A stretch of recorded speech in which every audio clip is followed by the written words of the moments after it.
Muy buenos días.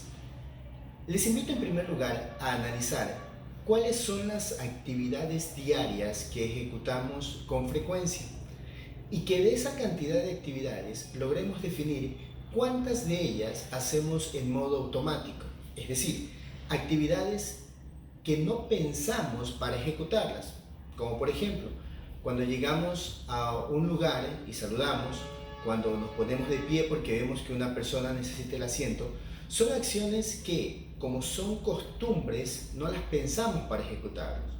W. James sugiere que el individuo nace o puede generar dos tipos de hábitos diferentes.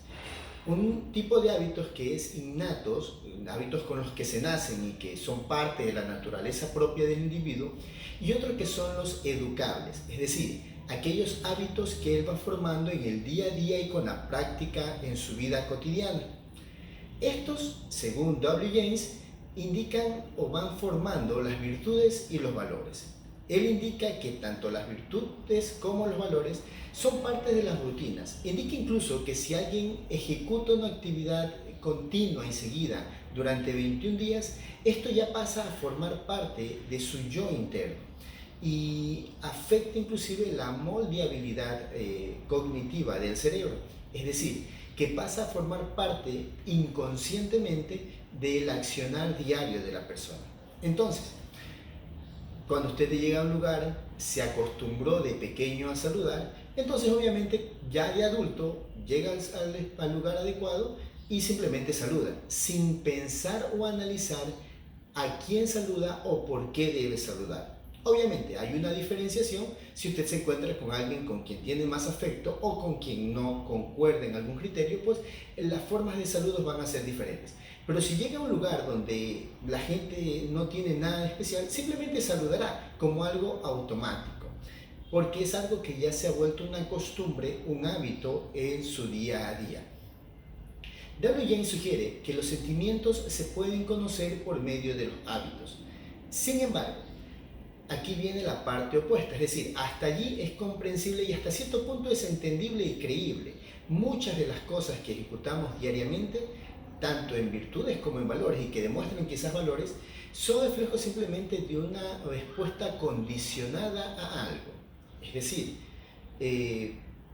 escuchamos las notas del himno nacional de nuestra patria, escuchamos nuestra respuesta automática va a ser ponernos en posición firmes y erguidos, pero no es una respuesta analizada.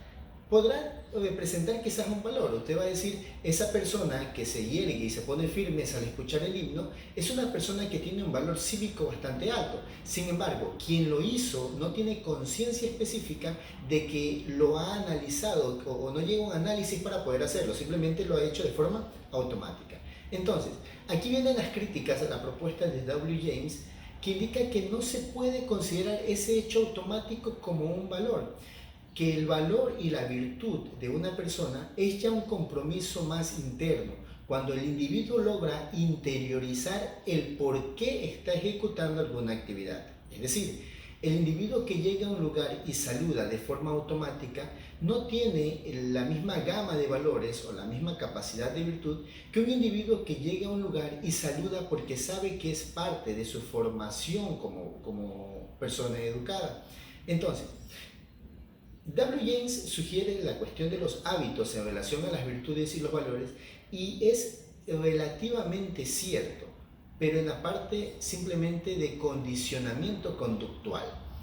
Cuando hablamos de hablar de valores y de principios éticos y de virtudes de la persona, se debe ir mucho más allá que el mero condicionamiento o el mero cumplimiento de determinados estándares de modales y de conductas. Se debe llegar a la interiorización de la persona. Entonces, el concepto de W. James estaría simplemente como la estructura social a demostrar, más no como la propia interiorización de los valores y de las virtudes del individuo. Muchas gracias.